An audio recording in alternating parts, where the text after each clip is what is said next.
Village d'Abata dans la commune de Bingerville. Depuis quelques jours, les restaurants, maquis et autres bistrots sont restés fermés. Une mesure conservatoire suite à des morts en cascade enregistrées dans le village depuis le week-end dernier. Il y a 6 morts à Abata ici, 6. Je ne sais pas comment les choses se sont passées. Voilà. Mais j'aurais appris que c'est à l'issue des boissons frélatées. Sinon, moi, je n'ai pas vu les gens en train de boire. Les habitants du village d'Abata s'interrogent sur les causes de cette tragédie. Simon est encore sous le choc de la disparition brutale de son ami. Quelqu'un que moi j'ai vu hier nuit, pourtant le lundi, lui-même on a pu causer ensemble, ça n'allait pas même. Il m'a dit, ça va pas, ça va pas, ça va pas, mais il dit, il faut chercher à te traiter. Et depuis dimanche, il a dit, est-ce que tu es là à l'hôpital? Il dit, non, mais il est en train de faire les médicaments indigènes avec lui, que c'est un début de parler. Il dit, oui, avec votre travail, c'est vrai. Bon, ça m'a étonné hier quand il dit qu'il est décédé. Mensa a eu de la chance selon son père. Quelques semaines plus tôt, il est tombé malade après avoir consommé une liqueur artisanale. Mon fils, Mensa, il allait payer, il a préparé, il veut manger. Il allait payer sachet là au bord de route ici. Et puis il a bu. Vraiment ce jour-là, jusqu'à la nuit là, c'était pas facile. Matin arrivé, je suis obligé de l'amener au CHU, à Yopougon. Depuis dimanche à mercredi là, il était passé 60 000. C'est ça qu'il vit aujourd'hui. Alerté, le maire de Bingerville, Issouf Doumbia, s'est rendu au domicile de certaines victimes pour témoigner la compassion du conseil municipal. Il s'est ensuite rendu sur le lieu supposé du drame, un hangar de fortune sous lequel sont dressés quelques tables et bancs, un endroit où les habitants du quartier viennent consommer le koutoukou, une boisson alcoolisée issue de fabrication artisanale.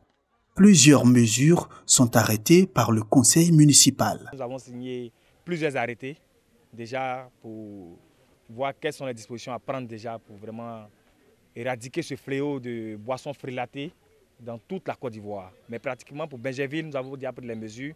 Dès aujourd'hui, nous allons lancer une campagne de sensibilisation à les différents villages et les quartiers de la ville. Déjà la fermeture de tous les débits de boissons, dans le village particulièrement d'Abata et sur toute l'étendue de la commune de Bingerville. Et puis c'est de mettre en application donc, les textes qui régissent la réglementation donc, en matière d'exploitation, de vente et de distribution de débits de boissons. L'interdiction de la vente de boissons aux mineurs et la sécurisation de tous les débits de boissons, l'identification des propriétaires de restaurants, de débits de boissons, de maquis et autres, et la provenance, nous allons leur demander aussi la provenance de leurs boissons. Au centre de santé du village, le député maire rend visite à un patient dont le cas a été signalé aux équipes médicales. Les gens ils sont un peu, ils sentent les crises, mais ils sont chez eux à la maison. Ils ont peur de sortir. Je pense qu'on va voir avec l'hôpital général aussi de Bingerville pour voir si on peut vous envoyer des agents pour sillonner un peu dans des quartiers pour voir qu'est-ce qu'on peut faire. Il y a des non-riverains qui sont passés dans des bistrots et qui sont sortis du village avec. On ne sait pas si c'est le même syndrome qui vont les attaquer là-bas. C'est notre seule inquiétude. L'Institut national d'hygiène publique a procédé à des prélèvements aux fins d'analyse. En attendant les résultats de l'enquête, les autorités recommandent l'arrêt systématique de la vente et la consommation de toute liqueur artisanale.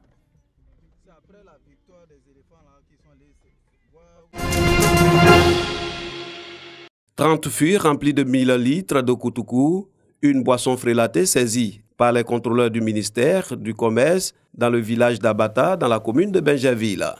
Dans ce village, 6 personnes sont mortes il y a quelques jours après la consommation de ce produit. La saisie de cette quantité de koutoukou a été l'occasion pour les autorités préfectorales d'Abidjan d'interpeller les populations à s'abstenir de toute consommation de ce produit dangereux pour la santé.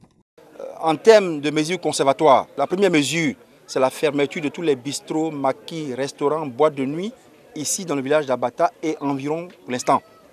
C'est une mesure qui permet de maîtriser la situation et de rechercher les causes exactes. Deuxième mesure, c'est au niveau de la sensibilisation.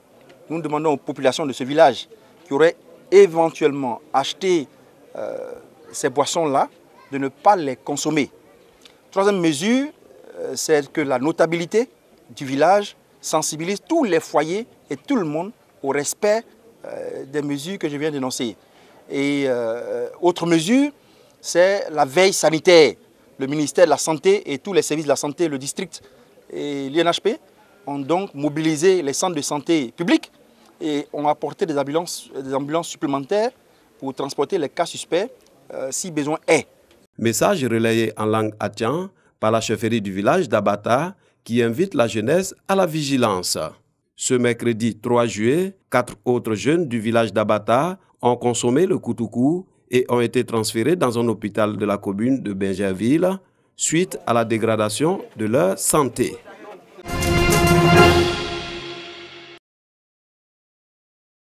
La maternité Dominique Ouattara, située dans le quartier Bardo-Terre-Rouge de San Pedro, a 10 ans. Construite en 2007 par l'Union européenne, puis inaugurée en 2009 par Dominique Ouattara, cette maternité enregistre à ce jour 20 809 accouchements assistés, faisant baisser les accouchements à domicile qui sont passés de 88 en 2009 à 7 en 2018. Depuis l'inauguration par la première dame, Mme Dominique Ouattara, les données ont changé. Les fréquentations de la maternité ont augmenté. En 2009, nous étions à 70% de taux d'accouchement à domicile. Ce qui a favorisé beaucoup de morts de mères et d'enfants. Mais aujourd'hui, nous sommes à 5% du taux d'accouchement à domicile. C'est le lieu ici de dire merci, un grand merci à Madame la Première Dame Dominique Ouattara qui n'a jamais cessé d'aider cette maternité qui porte son nom. La célébration des 10 années d'existence de la maternité Dominique Ouattara a été marquée par une remise de cadeaux à une quarantaine de nourrices et à des accompagnatrices.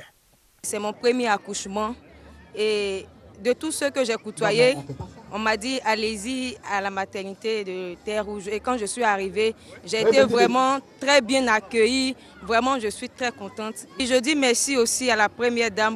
2 des premiers bébés nés dans cette maternité ont été présentés au public.